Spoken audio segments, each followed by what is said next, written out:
ein Fry wäre ja irgendwie so ein Ja! Und ich bringe halt irgendwie so ein bisschen mehr Druck rein, öffne die Chords halt trotzdem und dann klingt das Ganze nicht mehr nach Ja! Sondern nach Ja! Moin, was geht? Ich bin Mane, Sänger von Malfoy und ja, ich sitze hier mit den Scream Dudes.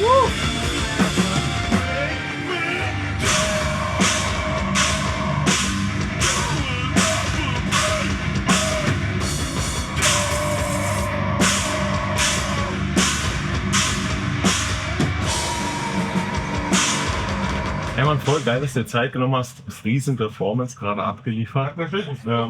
Ja, was uns interessiert, gerade mit dieser Scream History. Wir haben gerade schon ein bisschen geredet, aber trotzdem für die Leute da draußen, für uns nochmal, wie kamst du dazu, überhaupt rumzuschreien, das professionell zu machen, zu singen? Was ist dein Hintergrund? Okay, ja, ganz so weit habe ich tatsächlich gar nicht ausgehört. Nee, aber im Endeffekt, ich mach halt schon extrem lange Mucke. Hat damals ganz klassisch in einer Schulband irgendwie angefangen, ich glaube in der 7. Klasse, ich war so 11. Und genau, dann ging es relativ schnell über die Schulgrenzen hinaus, verschiedene Feste gespielt und haben bei uns damals im Jugendzentrum immer viel abgehangen und haben da mal bei Konzerten gechillt, haben da viel Lichttechnik und so gemacht. Und da habe ich dann so meine ersten Hardcore-Shows tatsächlich gesehen. Bis dahin war mein Musikgeschmack völlig scheiße. Diese Hardcore-Shows, die haben mich echt mitgenommen. Ich weiß noch, damals S gegen Alexander, da bin ich auch komplett drauf abgefahren. Und angefangen hat das eigentlich, dass mein Bruder und ich einfach in seinem alten Mercedes durch die Gegend gefahren sind und zu diesen Songs mitgeschrien haben. Und mitgeschrien passt aber auch ganz gut, weil ich habe tatsächlich eigentlich ganz lange wirklich einfach nur geschrien. Ich habe von Natur aus eine relativ kraftvolle Stimme und wenn ich da einfach sehr viel drücke, klingt das irgendwie so ähnlich. Und ja, das habe ich dann auch bei Malfoy anfangs noch relativ lang gemacht. Und genau, bei mir war es vielleicht sogar andersrum als bei vielen anderen. Bei mir war es so, Kraft und Stimme war eigentlich schon da. Nur die Technik hat gefehlt, dass ich mir halt nicht jedes Mal nach der Show irgendwie die Seele aus dem Leib kotze. Und deswegen habe ich halt irgendwie mal geguckt, okay, wie kann ich da technisch rangehen, um das Ganze ein bisschen zu verfeinern. Und ja, habe da aber viel einfach so über den Prozess. Man hat über die Band viele Leute kennengelernt, viele Sänger, die man auch selber cool finde, durch das Studio, wo wir performen mit Timo Bonner, Mega Blaster Recordings, nochmal Shoutouts gehen raus, sehr, sehr geiles Studio und auch Timo einfach ein Genie und der hat mir auf jeden Fall auch noch viel mitgegeben so. Und ansonsten ganz klassisch, wie auch viel YouTube-Videos, da Shoutouts an Chris Leapy, sehr geile Videos dabei gewesen, haben mir wirklich viel geholfen so und ja, ich würde behaupten, dafür, dass wir schon seit 7 Jahren unterwegs sind, so seit 1,5, 2 Jahren bin ich echt an dem Punkt, wo ich sage, okay, ich bin echt zufrieden so. Ja, sehr gut, okay. Du hast gerade schon für Sleepy erzählt. Ja. Du hast gerade schon von Sleepy gesprochen. Gab es so auf deiner Reise auch einen anderen Coach, der dir geholfen hat? Oder hast du alles dir selber beigebracht auf dem Weg?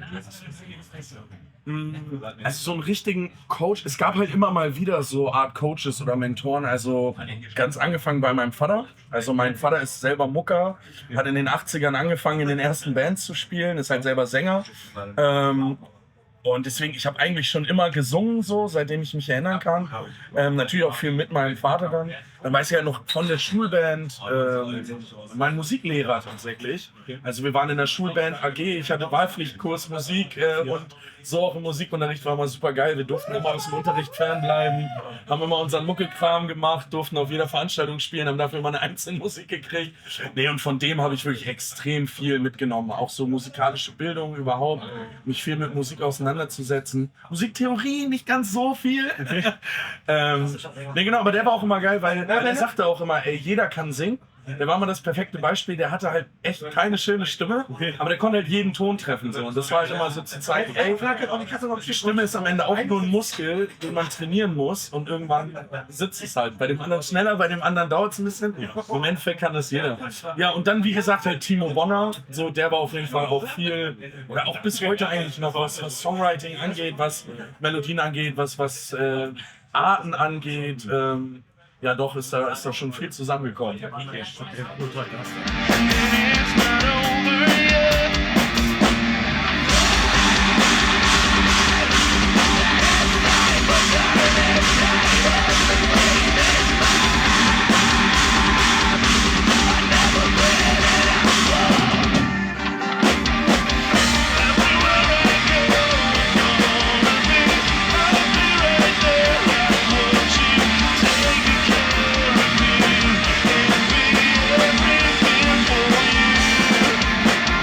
das hat natürlich auch so einen persönlichen Hintergrund bei dir. Also, du streamst halt nicht so, sondern du singst auch, du rappst auch, du hast einfach ein unglaubliches Volumen und du kombinierst das einfach auf einer Bühnenshow. Wie kriegst du das hin, sag ich mal, von deinen Stimmbändern, von deinem Körper, dass das möglich ist, sowas zusammenzubringen, dass so eine Gesamtperformance wird? Ja. Also um da auch einfach nochmal ein bisschen auszuholen. Also ja, es ist schon sehr vielfältig, weil ich aber auch, ich bin jetzt auch nicht so der typische Metalhead oder so. Also wie gesagt, so damals in meiner Jugend so extrem viel Hardcore-Metalcore-Shows und so gesehen, da auch sehr viel abgefeiert, war aber trotzdem auch immer irgendwie divers unterwegs. Ich habe super viel Hip-Hop damals auch schon gehört. Noch ehrlich gesagt gibt es so eine Handvoll Bands, so aus breit gefällt, kann man sagen, dem Hardcore, Metalcore, Post-Hardcore-Genre, die ich echt feiere und höre so. Ansonsten höre ich das eigentlich auch kaum. Ich höre extrem viel, ja, Hip-Hop, ich höre viel Country so. Habe auch immer schon irgendwie mit meiner Akustikgitarre selber Songs gemacht und geschrieben, was man hier auch immer mal wieder merkt, was wir hier mit haben einfließen lassen. Deswegen da einfach sehr divers auch aufgestellt und auch dieses Hip-Hop-Ding kam irgendwie relativ natürlich. Na klar hat man auch gemerkt, okay, das kommt gerade irgendwie ein bisschen mehr wieder und ich mache halt auch mit meinem Bruder sehr lange schon ein Hip-Hop-Projekt so und ich habe gedacht, Digga, ey, wenn jetzt alle rappen so, dann das kann ich, also dann muss ich ja auch so und tatsächlich hat es dann super geil funktioniert.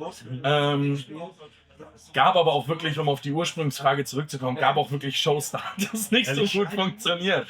Also wo dann wirklich, ich weiß noch, wir haben tatsächlich mit Timo auch in Dortmund eine Show gespielt.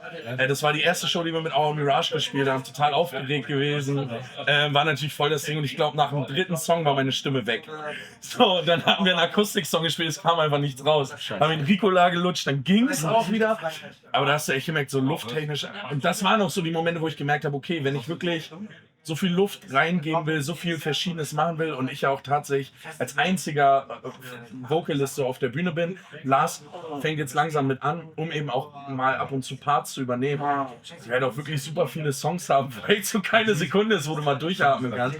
Und das war echt auch so, wo ich gedacht, okay, ich muss hier echt irgendwie ein bisschen was machen. Ja, und ansonsten halt echt Übungen, ey. Wir sind viel unterwegs. Ich nutze eigentlich jede Autofahrt, um zu singen, um zu screamen. Ich höre teilweise unsere Mucke, sing da einfach mit. Ja, also, ey, wo geht's besser als im Auto, ne? Du gehst keinem auf den Sack, du hast deine Ruhe. Ist nicht schlimm, wenn du mal was versemmelst. Ja, und halt wirklich auch die vielen Shows. Wir haben inzwischen, glaube ich, echt, keine Ahnung, über 150 Shows gespielt so. Und da nimmt man schon echt ein bisschen was mit. Ja, Mann.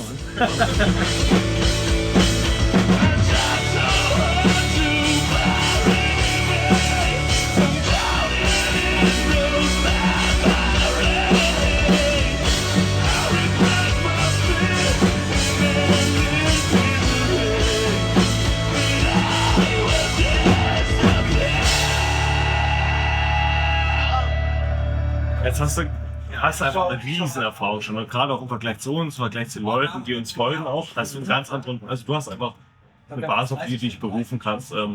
Kannst du uns beiden und den Leuten da draußen vielleicht so einen Tipp geben, was so auf dieser Reise hilft, was dir auch dir auf deiner Reise geholfen hat, was wirklich so Praxistipps sind, die einen, wo es vielleicht so ein Aha-Effekt für dich da, wo du weißt, okay, das kann euch da draußen weiterbringen. Also ganz allgemein kann ich sagen, nicht so verkopft an die Sache rangehen und manchmal auch mehr einfach in die eigenen Erfahrungen und Übungen vertrauen. So, weil ich merke das halt ganz oft, wenn du dich halt immer fragst, oh, und jetzt kommt der Ton, oh, jetzt muss ich den String so lang halten, oh, schaffe ich das? Und das ist immer nie so gut. Und ich weiß ehrlich gesagt gar nicht mehr wann und wo, aber als wir so die ersten Songs, die wir auch wirklich im Studio aufgenommen haben, da dachte ich noch, die werde ich live niemals hinkriegen. So, weil wir im Studio wirklich, da hast du natürlich verschiedene Takes. Du bist wirklich in Ruhe für dich, du stehst einfach da. Ja. Da habe ich teilweise Töne rausgepusht, wo ich selber dachte, okay, wo kommen die her, weil Timo dann auch viel gedrückt hat. Und dann dachte ich echt so, boah, scheiße, das wird nie funktionieren. Und dann hat man es halt irgendwie gemacht und dachte, ja, okay, irgendwie ging's doch. Ne? Und das ist wirklich so, einfach dranbleiben, üben. Auch wirklich einfach dem Prozess irgendwie vertrauen, weil irgendwann kommt einfach automatisch ein Moment, wo du denkst, boah, jetzt hat es irgendwie so ein bisschen Klick gemacht, so, weil das ist wirklich ganz, ganz viel Frust, ganz viel Heiserkeit, ganz viel boah, gestern war mega und heute ist alles scheiße. Letzte Woche habe ich den Song super krass gemacht. Jetzt kann ich gerade nicht einen Ton rausbringen. Das gehört alles völlig normal dazu. Und ich glaube, wenn man da einfach weitermacht, dranbleibt, ja, irgendwann kommt dieser Punkt, wo man wirklich so die ersten Erfolgserlebnisse dann auch merkt und dann macht es auch wieder richtig Bock. So, einfach an den Phasen, wo du keinen Bock mehr hast, da einfach weiterzumachen. Das ist, glaube ich, der größte Tipp so. Ja, Mann. Ultra geil, Mann. Kannst du vielleicht, ich glaube, es gibt auch einen ganz geilen Take für unser Video. Du hast schon die Show gespielt, klar. Du hast gerade jetzt eigentlich Feierabend. Da kannst du jetzt einfach so ein paar Clips geben oder so, wo wir denken so, fuck man, das ist mir einfach das Ding ultra geil. Ja, kann ich mal. Also wir hatten eben schon die Frage, ob ich Fry Screams mache, ob ich False Chords mache. Und ja, es ist halt irgendwie so ein Mix. Ich habe eben gezeigt, also ein Fry wäre ja irgendwie so ein Ja!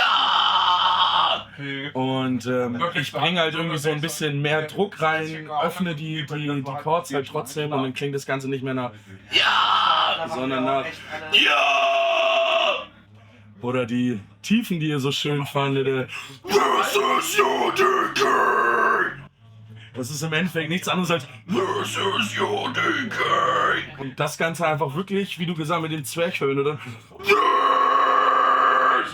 mehr ist es eigentlich nicht. Also es klingt jetzt so, aber mehr ist es eigentlich nicht. Kannst du mal einen Tunnel machen? Wen machen? Tunnel.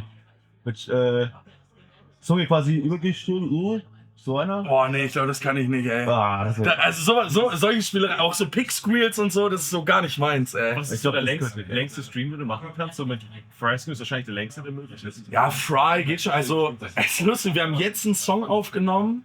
Da cutten wir den sogar, weil er einfach zu lang ist. So. Aber es ist auch wirklich ein Fry. Also so live auf der Bühne, der ist wirklich so Ja! Eingesungen. Und der war irgendwas knapp über 20 Sekunden auf jeden Fall. Würde ich jetzt aber so druckvoll auf jeden Fall nicht so lang hinbekommen. Das einfach. Also, ja. Kannst du einen Highscreen geben? So in der Art. So eine krasse Range. Ey, vielen Dank, Mann. Vielen Dank. Unglaublich, so geil.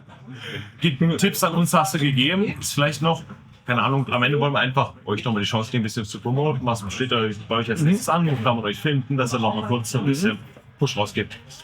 Ja, safe. Also Malfoy ist ein bisschen komisch geschrieben. Vielleicht blendet ihr das nochmal ein. Nein, ey, checkt uns gerne ab. Wir sind auf allen Streaming-Plattformen. Wir sind eigentlich viel unterwegs. Dieses Jahr waren wir schon ganz viel unterwegs, deswegen wird es jetzt zum Ende ein bisschen ruhiger. Nächstes Jahr sind wir wieder viel unterwegs. Aber wenn ihr irgendwie hier aus der Nähe kommt oder auch wenn nicht, ist eine Reise wert. Ende des Jahres spielen wir wieder unsere Hometown-Show im Tower in Bremen. Das wird auf jeden Fall richtig fett. Als Mid-Act haben wir Alleviate dabei und Penetractor. Das wird richtig wild. Und ja, wir haben auf jeden Fall auch einiges an neuem Material dann schon dabei. Mehr kann ich noch nicht verraten, aber es wird geil. Geil, Mann. Geil, Mann. 1000 Dank. Ey, mega gerne, Mann. Mega gerne, ey.